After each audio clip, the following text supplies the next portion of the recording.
Un chapitre de la Bible. Lettre de Paul aux Galates. Chapitre 6. Mise en pratique de la vie nouvelle en Christ. Frères, si un homme vient à être surpris en faute, vous qui êtes spirituels, redressez-le avec un esprit de douceur. Prends garde à toi-même, de peur que tu ne sois aussi tenté. Portez les fardeaux les uns des autres, et vous accomplirez ainsi la loi de Christ.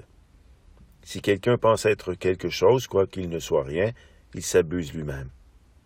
Que chacun examine ses propres œuvres, et alors il aura sujet de se glorifier pour lui seul, et non par rapport à autrui, car chacun portera sa propre charge.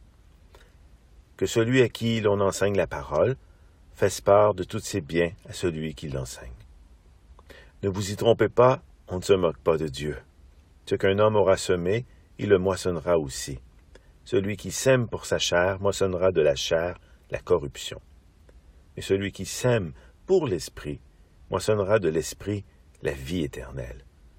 Ne nous lassons pas de faire le bien, car nous moissonnerons au temps convenable, si nous ne nous relâchons pas. Ainsi donc, pendant que nous en avons l'occasion, pratiquons le bien envers tous, et surtout envers les frères en la foi. Voyez avec quelle grande lettre je vous ai écrit de ma propre main. Tous ceux qui veulent se rendre agréables selon la chair vous contraignent à vous faire circoncire uniquement, afin de ne pas être persécutés pour la croix de Christ. Car les circoncis eux-mêmes n'observent point la loi, mais ils veulent que vous soyez circoncis pour se glorifier dans votre chair.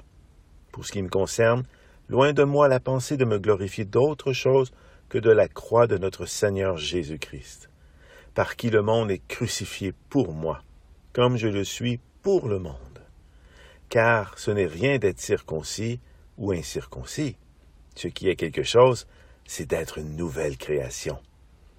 Paix et miséricorde sur tous ceux qui suivront cette règle et sur l'Israël de Dieu. Que personne désormais ne me fasse de la peine, car je porte sur mon corps les marques de Jésus. Frères, que la grâce de notre Seigneur Jésus-Christ soit avec votre esprit. Amen.